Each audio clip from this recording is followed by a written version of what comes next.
నమస్తే. తెలంగాణలో Maoist party దాదాపుగా చివరి దశకు వచ్చినట్టే కనబడుతున్నది. కేంద్రం అనుకున్నది సాధించినట్టే కనబడుతున్నది. సరే, పేదరికాన్ని, అణచివేతని ఇవన్నింటినీ నిర్మూలించినంత కాలం ఏదో ఒక ఇజం వస్తుంది. అది మావోయిజమా, సోషలిజమా, ఇంకో ఇజమా. సో ప్రభుత్వాలైతే ఆ పేదరికము, అణచివేత, ఈ ప్రశ్నించే తత్వాన్ని పెంపొందిస్తూ వీటిని అణచివేసే ప్రయత్నం చేయాలి. అణచివేత లేకుండా చేయాలి, పేదరికం లేకుండా చేయాలి. సో దాన్ని మర్చిపోతున్నారు. ఇందులో భాగంగా మనం బట్టుపల్లి అన్న గ్రామానికి వచ్చాం. ఇది కాజీపేట్ మండలికి వస్తుంది, వరంగల్కి పక్కనే. ఈ బట్టుపల్లిలో దాదాపు 15 మందికి పైగా అమరులు ఉన్నారు. ఇక్కడ అడవుల్లోకి వెళ్ళి ప్రాణాలు కోల్పోయిన వాళ్ళు. సో ఇవాళ నేను ఇక్కడ ఉండడానికి కారణం ఏంటంటే, జస్ట్ ఇంతకుముందే ఆశన్న గారు ఇంటర్వ్యూ చేయడం జరిగింది. ఆశన్న గారు ఇక్కడ గ్రామంలో ఉన్న అమరుల కుటుంబాలని పరామర్శించడం జరిగింది. సో అదే గ్రామం నుంచి ఆశన్న టీంలో ఆశన్న పొలిటికల్ ఈ కోఆర్డినేషన్ని చూస్తున్న కందగట్ల యాదగిరి గారు, పద్మశాలి బిడ్డ, బీసీ బిడ్డ కందగట్ల యాదగిరి. ఆయన అడవుల్లో రాజ్మన్ భాస్కర్గా పిలుస్తారు ఆయన్ని. సో తెలంగాణ కంటే ఆయన ఛత్తీస్గఢ్ ఇక్కడే ఎక్కువ కాలం ఆయన పనిచేశారు. ఎందుకంటే సతీష్ పేరుతో, రూపేష్ పేరుతో తను ఆశన్న మొత్తం అక్కడే ఉన్నారు కాబట్టి తనతో పాటే ఉన్నాడు ఆయన టీంలో. సో ఇవాళ ఈయన ఇక్కడికి రావడం జరిగింది. ఒకసారి మాట్లాడదాం. నమస్తే అన్న. నమస్తే. సో మీరు లొంగిపోయిర్రు అంటే మీకు ఓకేనా? లొంగిపోయినట్టేగా? కాదు. సరెండర్ కాదు. ప్రభుత్వానికి కాదా? కాదు. ఏమనాలి మరి? మేము ప్రజల నుండి రహస్యంగా ఉండి ఇప్పుడు ప్రజల మధ్యలకు బహిరంగంగా వచ్చినాం. అంతే. అంటే ఒక గౌరవ పదంగా ప్రజల కోసం పనిచేసినాం కాబట్టి ప్రజలకు వచ్చినాం. ఏ ఊరు మీది? సమాజం ముందు వచ్చింది. మీది ఎక్కడ? బట్టుపల్లేనా? బట్టుపల్లి. ఓకే. మీరు ఆశన్న టీంలో ఏం చేస్తారు మీరు? నేను ఆశన్న టీంతోనే రాష్ట్ర committee member. Okay, state committee ఒకటి. అంటే నేను అక్కడ పనిచేస్తున్నప్పుడు ఆర్గనైజేషన్లో మెయిన్, అంటే అక్కడ నాది వర్క్ అంటే ఆర్గనైజేషన్ పని. గన్ను పట్టుకోరా మీరు? గన్ను పట్టుకునే ఉంటారు కదా. సో మొత్తం ఆయనతోనే తిరుగుతుంటారు ఇంకా? లేదు, ఇంకా అంటే ఒక్కొక్క పాకెట్, ఒక్కొక్క డివిజన్కు ఒక్కొక్కరు. నేను ఉత్తర బస్తర్లో పనిచేస్తూ, ఉత్తర బస్తర్ ముందు మా డివిజన్లో పనిచేసిన సెక్రటరీ. ఓకే. అక్కడ నుండి మళ్ళీ ఉత్తర బస్తర్కి ట్రాన్స్ఫర్ అయ్యి అక్కడ ఉత్తర బస్తర్ డివిసి సెక్రటరీగా ఉంటూ వచ్చినాను ఇప్పుడు బయట. ఇప్పుడు మీ వయసు ఎంత? నాది 54 సంవత్సరాలు. ఏ వయసులో పోయారు మీరు? నేను 16-17 సంవత్సరాలలో పోయినాను. 10th చదువుతూ. ఎక్కడ చదివారు 10th? ఇక్కడనే 6వ తరగతి దాకా నేను దర్గాలో చదివినాను. 7, 8, 9 అక్కడ మన కాజీపేట చదివి. సో అక్కడ నుంచి అడవులోకి వెళ్ళిపోయారా? ఎవరు తీసుకెళ్లారు మిమ్మల్ని? మమ్మల్ని అంటే ఇక్కడ అప్పుడు తాత అని ఉండే ఆర్గనైజర్గా, ఆయనతోనే మేము ఆకర్షితులమైన. ఓకే.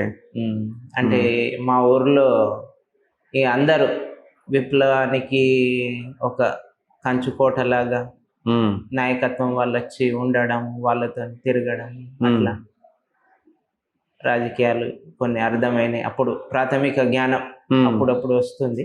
ఎందుకు వెళ్ళాలనుకున్నారు మీరు అసలు? అదే అడవుల్లోకి పోవాలి, అన్నలల్లో కలవాలి, పని చేయాలని ఎందుకు అనుకున్నారు? అంటే ఏదో కారణం ఉంటుంది కదా మీ జీవితానికి.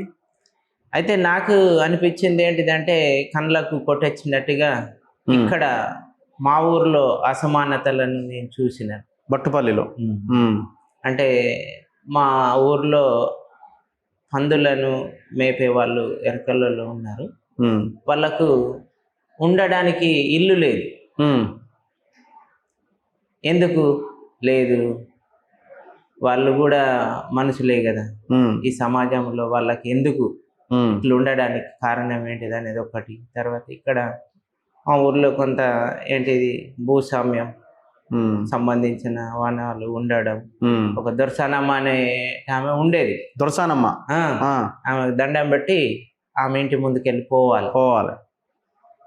అది తర్వాత ఇక్కడ ఏంటిది దోపిడీ, వ్యవసాయ కూలీలను దోపిడీ చేయడం, అట్లాంటి కొన్ని నాకు జ్ఞానంలో అవి పడ్డాయి.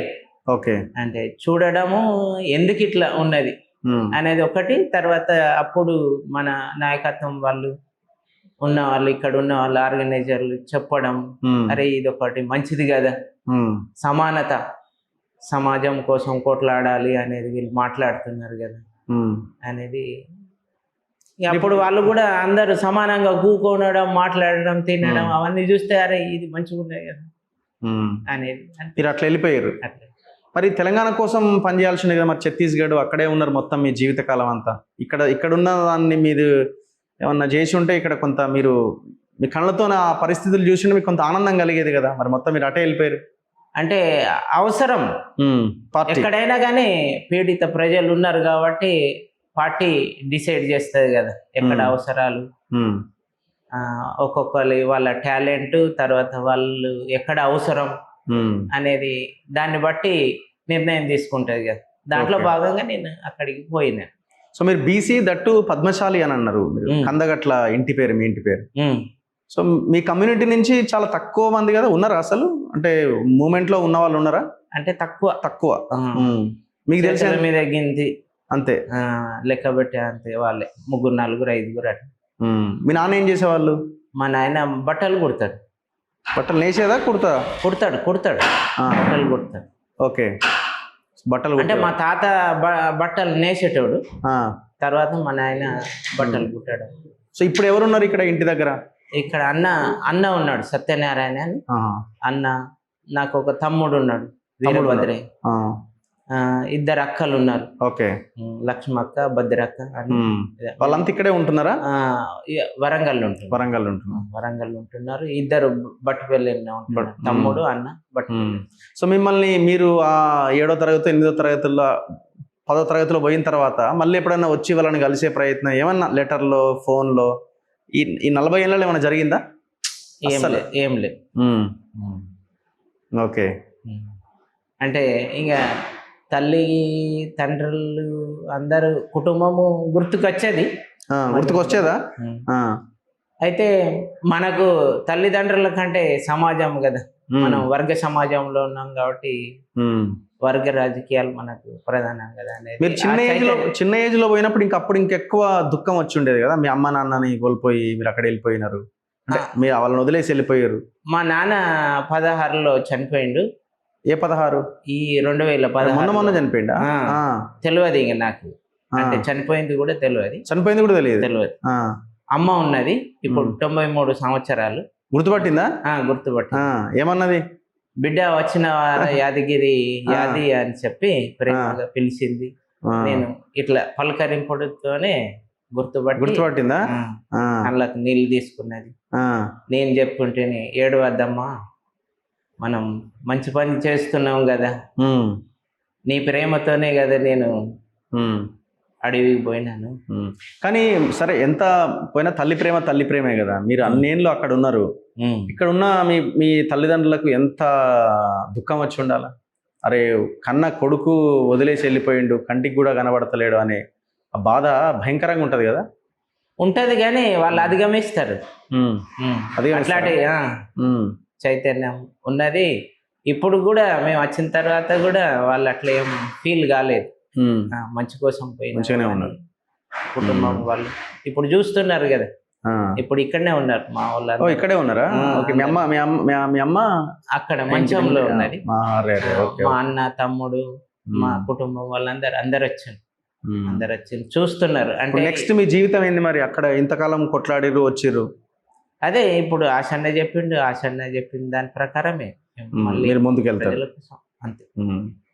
మీరు ఏం చేశారు ఇప్పుడు? మీరు అడవిలో ఉండి ఏం చేశారు అంటే మీరు చేసిన ఒక అంటే మీ జీవితంలో ఈ 40 ఏళ్ల కాలంలో నాకు ఇక్కడ సాటిస్ఫాక్షన్ అనిపించిందని ఒక సంఘటన ఏదన్నా ఉందా? మేము అట్లా ఒక సంఘటన అనేది చూడం, మొత్తం అంటే పరిస్థితిని బట్టి, అంటే మేము చేసిన మంచి. అదే ఎక్కడ మీకు బాగా అనిపించింది? అంటే ప్రజలకు, అక్కడ ఉన్న ప్రజలకు ఒక ఆత్మ గౌరవం అనేది గుర్తింపు దొరికింది. తర్వాత వాళ్ళకు కొన్ని భూములు, తర్వాత అడవి, కొన్ని ప్రకృతి పరమైన సంపదలు వీళ్ళుండేపటికే కాపాడబడ్డాయి అనేది వాళ్ళు అంటే గుర్తిస్తున్నారు. ఓకే, అదే మాకు సంతోషం. దాంట్లో చాలా మంది త్యాగాలు ఉన్నాయి. ఉమ్, ఆ త్యాగాలు కూడా మా మనసులలో అవి మంచిగా నాటుగా పోయినాయి. ఆ త్యాగాలను మేము ఎత్తిపడతాం. మరి ఇప్పుడు పార్టీ లేకుండా పోతున్నది కదా, మరి ఎట్లా బాధ అనిపిస్తలేదా మీకు? అట్లా ఏం బాధ అనిపించడం లేదు. ఉమ్, ఇంకా ఉన్నాము కదా, పార్టీని మొత్తమే మనం ఏంటిది లేకుండా చేయాలనేది ఉన్నది కాబట్టి లేకుండా చేస్తున్నారు కదా, అయిపోయింది కదా, అంటే లేకుండా చేసినామని అయితే చెప్పారు. ఇంకా మేము అంటే ఏంటిది ప్రజలతోని ఉండడం, ఇంకా వేరే పద్ధతుల్లో కొత్త రాజ్యాంగబద్ధంగా పనిచేస్తూ ఇంకా ముందుకు పోవాల్సిన అవసరం అవుతుంది. పార్టీ ఒక పేరు ఉండకపోవచ్చు, మనుషులం ఉంటాం, సమస్యలు ఉంటాయి, అవే కదా సమస్యలు అవే. ఏ సంవత్సరం నుంచి మీరు ఆశన్నతో కలిసి పని చేస్తున్నారు? నేనా ఇక్కడ ఆశన్న సెంట్ గాబ్రియల్లో చదువుకుంటున్నప్పుడే నాకు పరిచయం. ఆశన్న ముందే పరిచయమా? నేను అక్కడ దర్గాలో చదువుకుంటుంటేనే, ఆయన సెంట్ గాబ్రియల్లో చదువుకుంటుంటే దగ్గరనే ఉండేటోళ్ళు.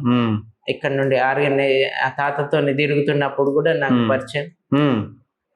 అక్కడికి వెళ్ళిన తర్వాత అక్కడ డైరెక్ట్ ఆయన టీంలోకి వెళ్ళిపోయారా మీరు? లేదు, ఆయన ఇక్కడ తెలంగాణలో పనిచేసి నేను 90లో డైరెక్ట్ బస్తర్ అడవుల్లోకి వెళ్ళిపోయింది. ఇప్పుడు ఆయనతో ఎప్పటి నుంచి పనిచేస్తున్నారు మీరు? నేను ఆయనతోనా 2003 నుంచి ఆయనతోనే ఉన్నారు జర్నీ అంతా? ఒకటే కమిటీ మాది, స్టేట్ కమిటీ కాబట్టి. ఇప్పుడు ఆ తర్వాత కొన్ని ఇన్సిడెంట్స్ జరిగినాయి కదా, మాధవరెడ్డిది జరిగింది, చంద్రబాబుది జరిగింది, ఇవన్నిట్లో అప్పుడు మీరు ఈయనతోనే ఉండేనా? లేదు, అవన్నీ మనకు తెలియదు. ఓకే, అంటే మీరు పొలిటికల్ కోఆర్డినేషన్ దీంట్లో ఉన్నారు. ఏం చెప్పదలుచుకున్నారు ప్రజలకి మీరు? ప్రజలకి, ప్రభుత్వాలకి? ఏం లేదు, అంటే ప్రజలు మమ్మల్ని అంటే బయటికి వచ్చిన తర్వాత మేము చెప్పేది వింటున్నారు, అంటే మీడియా ముందు చెప్తున్నది వింటున్నారు. వాళ్ళు కొంతమంది విమర్శిస్తున్నారు, కొంతమంది ఆహ్వానిస్తున్నారు. అంటే 99% మమ్మల్ని ఆహ్వానిస్తున్నారు. వాళ్ళ ఆహ్వానాన్ని మేము మనస్ఫూర్తిగా మనసులో పెట్టుకొని వాళ్ళ కోసమే మళ్ళీ మేము పనిచేస్తాం. విమర్శించిన వాళ్ళని కూడా మేము వాళ్ళని దూరం చేసుకోము, విమర్శించిన వాళ్ళని కూడా మేము దూరం చేసుకోము. మేము అందరం కలిసి పని చేయాలి అనే కోరిక మాలో ఉంది. అట్లా. సో మీకు ఎక్కడ ఉండాలని ఉంది? బట్టుపల్లిలో ఉండాలని ఉందా? హైదరాబాద్లో ఉండాలని ఉందా? అట్లా ఛత్తీస్గఢ్కి పోవాలని ఉందా? అట్లా ఇక్కడ ఉండాలనేది ఇప్పటికీ నిర్ణయం ఏం తీసుకోలేదా? ప్రజలతోనే ఎక్కడ అవకాశం ఉంటే అక్కడ. ఇప్పుడు అడవి నుంచి వచ్చిన తర్వాత కొత్తగా అనిపిస్తున్నదా ఈ వాతావరణము ఇదంతా? ఎట్లుంది అంటే ఇక అక్కడ ఒక నిశ్శబ్దం కదా మీకు, నిశ్శబ్ద వాతావరణం, ఒక అడవి ఇట్లా ఉంటది కదా. ఇంకా ఇప్పుడు ఇక్కడ కూడా అంత పెద్దగా తేడేం లేదు. మేము మధ్యలో అంటే పట్టణాలకు రావడం, పట్టణాల పక్కకు రావడం, పోవడం, అడవిలోకి పోవడం, ఇట్లా తిరుగుతున్నప్పుడు సాధారణంగా మాకు అన్ని విషయాలు తెలుస్తాయి, అర్థమవుతాయి. అట్లా అర్థం చేసుకొని కూడా మేము నార్మల్గానే ఉంది అనేది అనిపిస్తుంది. ఓకే, ఏమంత తేడా అట్లే అడవి నుండి సిటీలోకి వచ్చిన తర్వాత ఇక్కడికి వచ్చిన తర్వాత ఏదో అంత ఇట్లున్నది అనేది అట్లా ఏం లేదు. ఎనీవే, థ్యాంక్ యూ, ధన్యవాదాలు, thank you very much. Thank you, ధన్యవాదాలు. సో ఇది కందగట్ల యాదగిరి గారితో ఇంటర్వ్యూ. తన 40 ఏళ్ళు ఆల్మోస్ట్ 35 సంవత్సరాలు అడవిలోనే ఉన్నారు ఆయన. ఇప్పుడు జనజీవన స్రవంతిలోకి వచ్చారు. సో ఖచ్చితంగా మా పోరాటం ప్రజల పక్షాన ఉంటుంది అని ఆయన చాలా గట్టిగా చెప్పగలుగుతున్నారు. చూస్తూనే ఉండండి మన తొలివే.